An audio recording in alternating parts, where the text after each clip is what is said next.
Today on the Tiger Football Report, we'll review the Tigers game against the Richmond Spiders. Get ready, Tiger fans. The Tiger Football Report starts now.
For an athlete, there's nothing scarier than a torn ACL.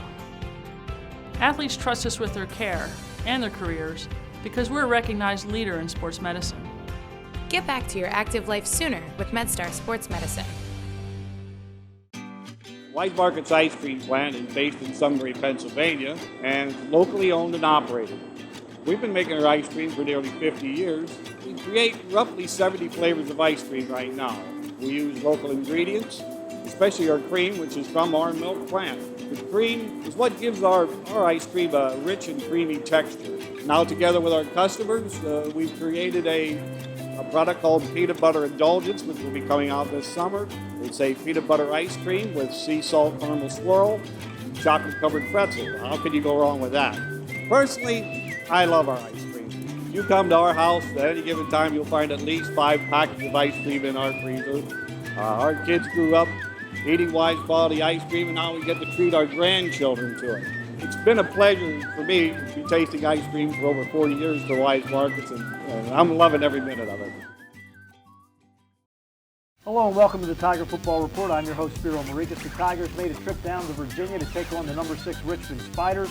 Through 4 quarters, the Tigers fought hard, but ultimately fell to Richmond 31-28. Let's take a look at the highlights from that ball game. Lauletta has him in an I formation, ball in the middle of the field, turns, fakes to Goodall, wants to throw, looking, going to fire for the right corner of the end zone, caught, touchdown, Brian Brown. Knudsen in the shotgun, gives it to Victor, Victor with a hole inside the 15 to the 10 to the 5, touchdown Towson University Tigers. Second and goal from the 3, turn, give it Darius again, cuts inside, Darius into the end zone, his second touchdown of the day as the Tigers take a 13-7 lead. Third and goal for the Spiders at the 3 of Delaware. Lauletta wants to throw, looking, going to try to find a man, Goodall has it, left side, touchdown. Just one wide receiver split to the far side, that's Summers. Turn, give to Darius Victor over the left side at the 5 into the end zone, his third of the day, and the Tigers take a 20-14 lead with 1:39 to go in the half. Third down and goal from the 2. Give to Victor, Darius, fighting, takes it down, touchdown, Towson University Tigers. He's got to angle it in, kick is up, it's long enough, and it is good. Going to take it with a quarterback keeper up the middle, and he scores for the touchdown. Senior running back Darius Victor came up 1 touchdown short of tying the school record. He had 4 rushing touchdowns in the game. And as always, I'm joined by the head coach of the Tigers, Rob Ambrose. And Coach, last week we talked, and you said during the bye week that there were some things your team were going to have to work on. Obviously, those things helped because even though you didn't come up with a victory, you went tooth and nail with the number 6 team in the country at their place in a sold-out stadium. So overall, yes, you always want to win, but you can't be overly disappointed with how the team played. No, as the competitor in me, of course, is going to be disappointed. I'd say that patience and losing are virtues that I'm never, ever going to get comfortable with. Good. And thanks. But with that being said, if you think, what do I really do for a living? I'm a teacher. I'm an educator. And what is the job of an educator? To build them, to get them better, at whatever it is that we're working on. And to see the strides that they made from where we were to where we got to, you got to be pleased that we went to a place that's extremely hard to play, nationally ranked, one of the best offenses. They played the national semifinals last year, and they didn't graduate anybody. All those guys returned. It's one of the most prolific offenses Richmond's had in years, and their defense is better. And we pretty much handed it to them, outside of some critical mistakes at some critical times, which is the key to victory, really. But the strides that we made were great, and the kids some of our younger players did not have the confidence that they could go tooth and nail with anybody. They just didn't feel that, or at least not for 60 minutes.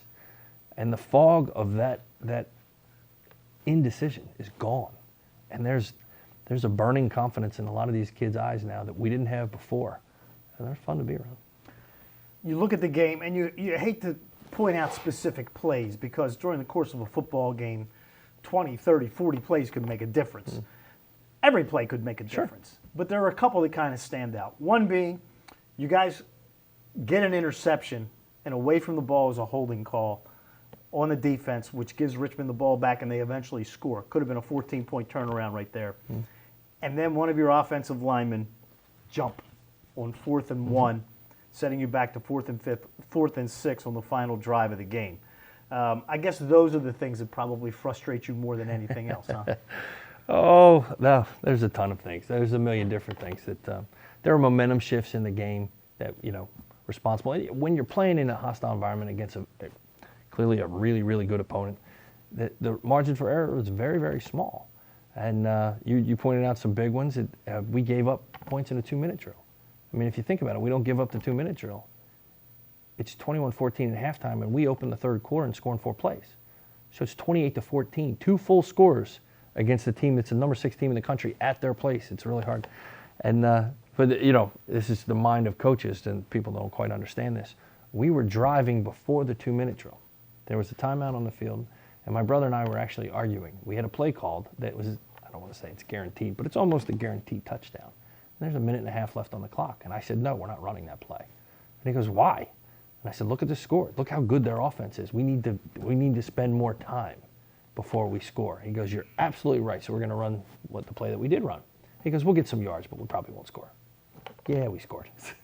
So it never works out the way you plan. But like I said, the distance from where we were to where we could need to be to win ball games of that caliber was really, really big before that game. We were playing halves of football, not games of football. And we were playing some tremendous halves of football, but that wasn't going to get it done. What we didn't do, we didn't turn the ball over in a red zone, which gave us a chance to win. We didn't turn the ball over, which gave us a chance to win. And because we played 60 minutes as a team in all 3 phases, we had a chance to beat the number 6 team in the country. And that's kind of shaking these kids up a little bit. They're angry, but they're confident. That's a pretty cool combination. A couple of guys who kind of stood out. Shane Simpson gets his first ever 100-yard rushing day. This is a kid who played a little bit last year. We saw signs of what he could be before he got hurt. Now we're seeing more and more of him. He's going to be a special player here for the next few years. Listen, we're all talking about Darius, and he's not even the leading rusher of the game. And while Darius is a thicker, stronger, more physical back, we had talked about for us to be able to win the game, we had to be more physical than their defense. I believe we did that. And one of the key moments in the game was in the third quarter where their safety came up and gave him everything he had to Shane. And Shane just shook it off and ran for 40 yards. And I knew Darius could do that. I wasn't quite sure that Shane could do that. And now that I know that bullet's in the gun, his future just got a little more interesting. On the defensive side, Keon Pay, freshman, got most extensive playing time he's gotten so far. He played very well in the ball game. He did. There were a lot of young kids that he and Justice Pettis-Dixon, especially in the back And his end, second pick of the year. that giving more reps, more time, and more experience, they're just getting better by not small steps, by leaps and bounds. And that Keon's now learning what it takes to be a Division I football player that plays for 60 minutes. And, God, I mean, you saw the highlights. You know what this is about. We got a chance to be pretty good in the future. We're talking about young kids. We're not even talking about the veterans. We're talking about young kids that are playing extremely well at an early age. Future's bright. One other player that played very well, and he is a veteran, Monty Fenner, had a very good game in the defensive backfield. Really did. Probably his best game as a Tiger ever. And part of that had to do with he's the guy back there. Last year Donnell Lewis was helping him along with some of the calls and the checks. And now it's Monty's show back there. And we finally cut it loose and gave him the reins. And he stepped up in a way that we hoped he would. that his game got better. He was physical, he was downhill, he was great in the pass game. And better than that, he was running the other 10 guys from the back end. So that too bodes well for our future. That's a big step for him. Things that we needed to get to, we had not been there, and now we are. I'm really looking forward to this week. And another reason to look forward to this week is the Tigers will be at home. That will do it for us today on this version of the Tiger Football Report. Join us next time when Coach Ambrose and I will preview the Tigers game against the Sea Wolves of Stony Brook. For head coach Rob Ambrose, I'm Spiro Morekas. Have a great weekend as always. Go Tigers.